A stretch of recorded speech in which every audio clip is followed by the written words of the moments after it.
Hi, this is Mike Block, Sax Guy, and today I'm trying out this semi-vintage Yanagisawa 880 Alto saxophone. Serial number about 153,000 puts this around 1987, just like me, about 30 years old, and it's a real great player's horn. Sounds really nice, as you can see. Sounds great in the upper register, but I can get real soft, even all the way down into the low register as well. So this horn has a real great core tone, and it's also in great shape, which we'll talk about that in a second. But let's talk about the history of this. So this is a Yanagisawa 880, which makes it, the 800 series was the precursor to the 900 series. You might be familiar with the 901 or the 990. Well, this is what came first. This one mainly competed with the Yamaha 62 and the Selmer Super Action 80 Series 1 and Series 2. Those were really great horns at that time.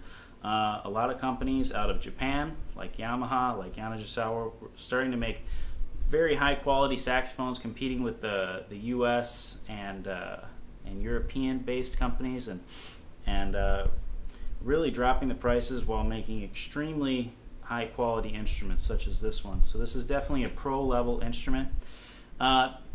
As far as the 800 series goes, that was also considered the Elamona series, and there were two models. There was the 800, which was a slightly lower tier, more basic version, and then the 880, which is what this is.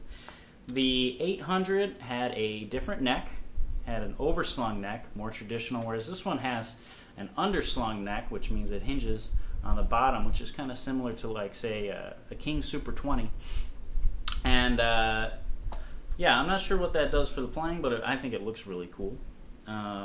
The 800, some other subtle things that were different that we noticed. The posts are soldered directly to the tube on the 800. However, on this model, they're soldered to a plate, which is then attached to the body, which is more similar to, say, a Mark VI, which this horn is very heavily inspired off of, by the way.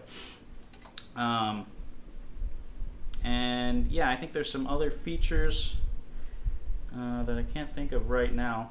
But let's talk about some of the unique characteristics of this horn. Besides the neck, there's also a very interesting spatula mechanism, which you don't see very often.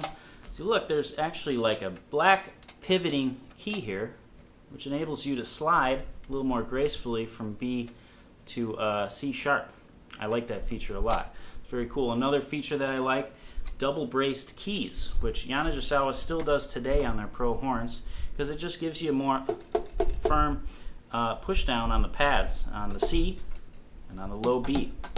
Very solid. It's going to guarantee that those pads seal up very, very well. Some other cosmetic things. You've got these black bumper adjusters, which I think are pretty snazzy. And overall, just mechanically, just a very easy to play horn. Very comparable to my 1973 Mark VI. And I might even say in certain ranges of the horn, especially the upper range, sounds a little bit better, a little bit fuller, brighter, brilliant, particularly up in those higher notes.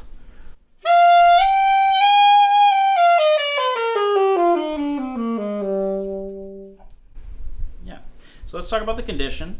It is a 30-year-old horn, probably used by a student at some point, so it's pretty scratched up. There's a couple very, very minor dings, and I mean very minor, very shallow.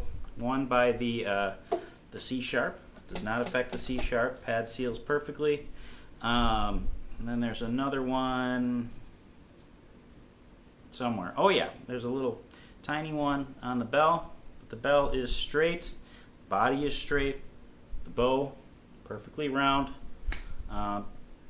The little protector here did not need to be taken off, which is always good.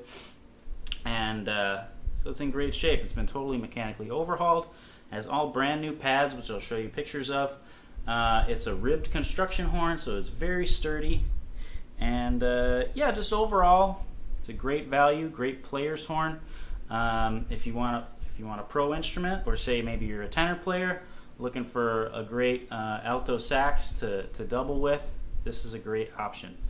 So this is a 1987 Yanagisawa 880 Alto, overhauled, great condition, great player's horn. Oh, and I also suggest the Yanagisawa mouthpiece, which is what I actually use on my Mark 6, just because it's a great mouthpiece in itself, but it really matches this horn very, very well. And lastly, I'm also going to include this modern Yanagisawa case. This is a case for a 990, I believe. It's in perfect condition, except for a few like minor corner scuffs. The guy who owned it really just bought the sax, used it for a couple weeks, and then got a gig case and just stored this and eventually sold it to me. So it comes with a strap, fits the horn great because it's for Yanagisawa, and yeah, just a great package. Consider picking it up. Yeah, PM me. Have a good one. Thanks for watching.